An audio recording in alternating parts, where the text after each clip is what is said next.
కేంద్ర మాజీ మంత్రి అశోక్ గజపతిరాజుకి చంద్రబాబు గారు గుడ్ న్యూస్ చెప్పబోతున్నారా? అశోక్ గజపతిరాజుకి ఒక మంచి పదవి దక్కేలా ఇప్పుడు చంద్రబాబు గారు వ్యూహరచన చేస్తున్నారా అంటే అవుననే సమాధానం ఇస్తున్నారు కొంతమంది రాజకీయ విశ్లేషకులు.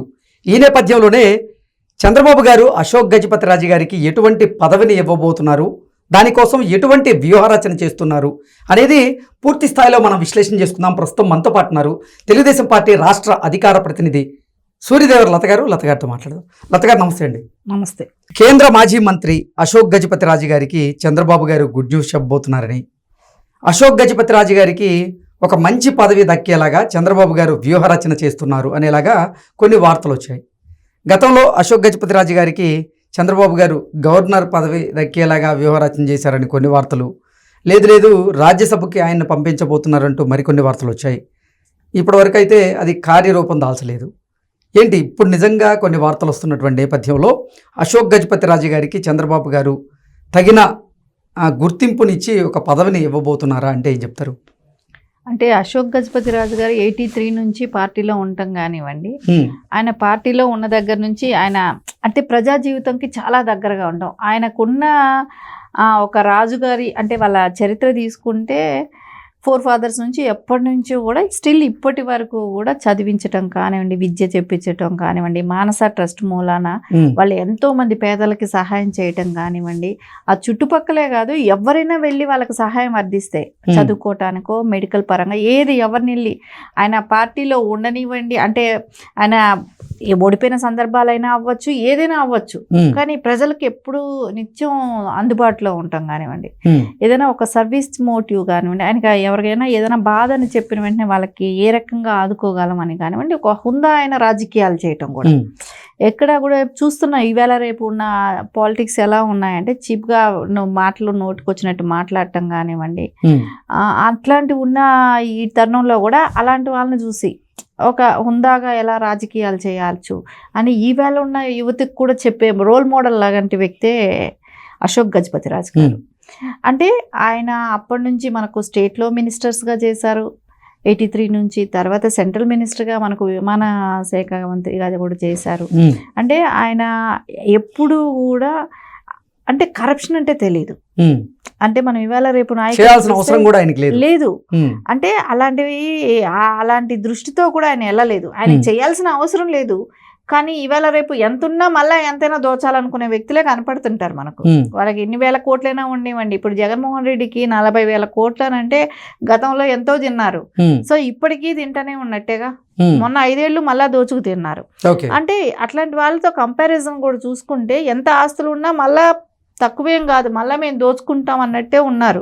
కానీ ఆయనకి అంత ఆస్తులు ఉన్నా కూడా కానివ్వండి, తర్వాత కూడా ఆయన ప్రజల సొమ్ము ముట్టుకోకూడదు, ఎక్కడ మనము కరప్షన్ అనేది ఉండకూడదు. అంటే ఆయన జీవితంలో మొత్తానికి కూడా ఎక్కడ ఆయన మీద ఒక కరప్షన్ చేశాడని కూడా చెప్పలేకపోయారు. అంటే అపోజిషన్ పార్టీ కూడా ఏది బ్లేమ్ చేయలేని వ్యక్తి కదా. ఆయనకి ఎక్కడైనా ఏదైనా రేపొద్దున మీరు చెప్పినట్టు గవర్నర్ వస్తే ఎక్కడ మచ్చలేని ఇదిగానే ఉంటాడు ఆయన. అంటే ఆయనలో చూస్తే అన్ని ప్లస్ క్వాలిటీలే కనపడతాయి మనకు.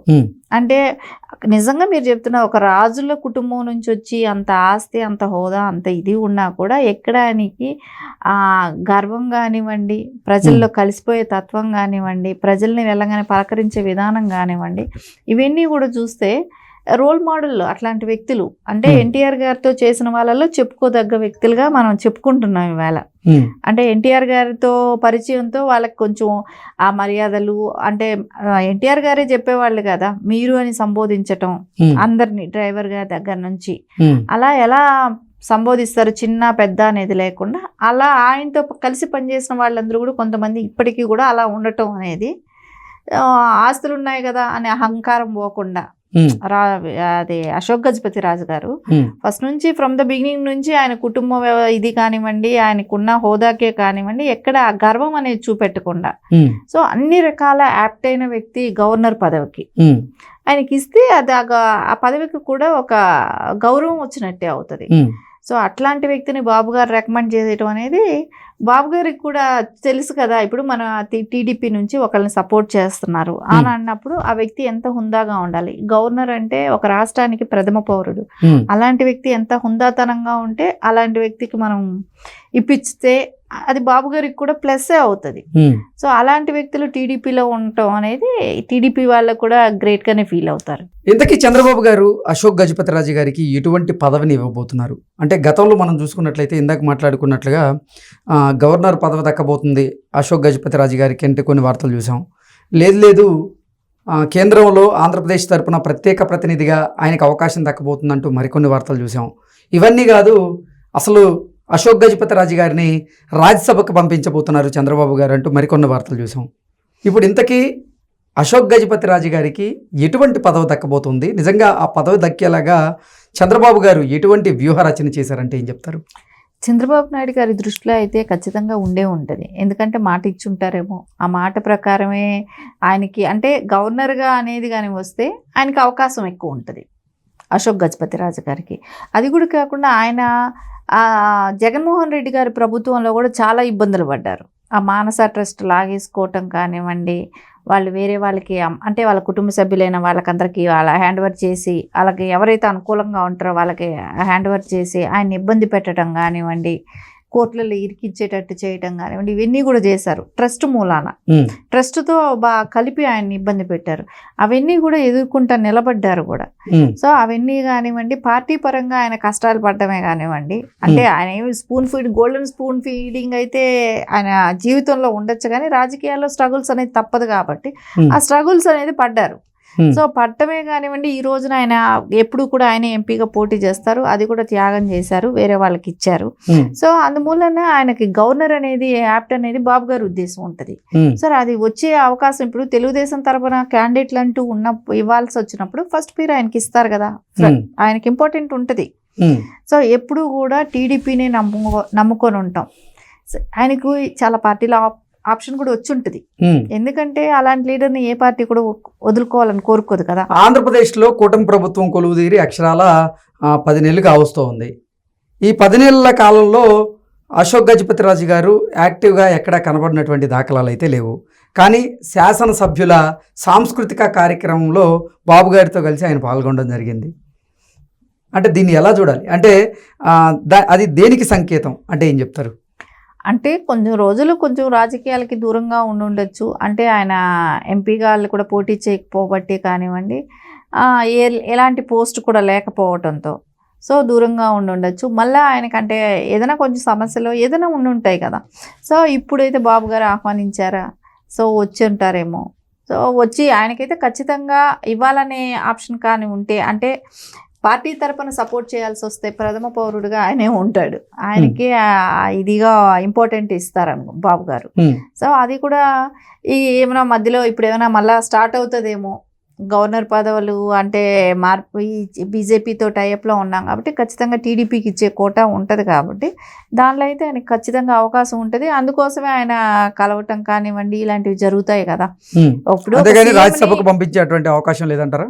రాజ్యసభ కన్నా ఇప్పుడు రాజ్యసభ ఇట్లాంటివన్నీ ఆయన చేసేసిన పదవులే కాబట్టి, అంటే రాజ్యసభ కావచ్చు, సెంట్రల్ మినిస్టర్గానే చేసిన వ్యక్తి, రాజ్యసభ పెద్ద ఏం కాదు, సెంట్రల్ మినిస్టర్గానే చేసిన వ్యక్తి కాబట్టి సో ఆయనకి ఇండియా మొత్తం మీద కూడా ఒక అవగాహన ఉంది. సో అలాంటి ఆయనకి ఏ రాష్ట్రం కిందకైనా ఒక గవర్నర్ పదవి ఇచ్చి అప్పచెప్పినప్పుడు ఆయనకి అది కరెక్ట్ గా ఉంటుంది, గౌరవం ఇచ్చినట్టు ఉంటది. సో పార్టీ తరపున కూడా అలాంటి వ్యక్తిని రికమెండ్ చేయటం పార్టీకి కూడా ఒక హుందాతనం ఉంటది. సో ఖచ్చితంగా అది దాని గురించి కనుక్కోవడానికైనా కలవచ్చు. సో ప్రాసెస్ లో ఉంటదేమో. అంటే కేంద్రంలో ఆంధ్రప్రదేశ్ నుంచి ప్రత్యేక ప్రతినిధిగా కూడా అశోక్ గజపతిరాజు గారికి అవకాశం దక్కించేలా చంద్రబాబు గారు వ్యూహరచన చేస్తున్నారు అన్నట్టుగా కొన్ని వార్తలు వచ్చాయి. అది కూడా కేంద్ర క్యాబినెట్తో సమానం. సో అలా ఏమన్నా వ్యూహరచన ఏమన్నా చేస్తున్నారా చంద్రబాబు గారు? ఇప్పుడు మేబీ ఇప్పుడు సెంట్రల్ గవర్నమెంట్లో బీజేపీ ఉంది, కూటమి ప్రభుత్వం ఉంది. సో బాబు గారికి ఏది ఇస్తే బెటరు అది అశోక్ గజపతిరాజు గారితో డిస్కషన్ చేసి ఖచ్చితంగా ఆ విధంగానే అయితే ఇవ్వటానికి ట్రై చేస్తారు. సో ఇద్దరికి సాటిస్ఫాక్షన్ అయినప్పుడు ఖచ్చితంగా అది ఆ పదవి ఆయనకు వస్తుంది కదా. సో ఇప్పుడు అశోక్ గజపతి రాజు గారు మీరు చెప్పినట్టు రాజ్యసభ ఇస్తే ఆయన అంటే గతంలో చేసిన పదవులన్నీ చాలా పెద్ద పదవులు చేశారు. సో దానికి ఇంకా బెటర్మెంట్ కావాలని కోరుకుంటారు, ఎవరైనా అదే కోరుకుంటారు. కాకపోతే ఇప్పుడు బీజేపీతో టైప్లో ఉన్నాం కాబట్టి వాళ్ళు ఏమి ఇస్తారు, ఏమి ఆఫర్ పెడతారు. సో బాబు గారు ఎలా అంటే ఖచ్చితంగా బాబు గారి దృష్టిలో అయితే అశోక్ గజపతి రాజు గారు ఉంటారు. ఆయనకి ఏదైనా సముచిత స్థానం కల్పించాలనే ఆలోచన అయితే బాబు గారికి ఉంటుంది కదా. ఓకే అండి, thank you so much. Thank you.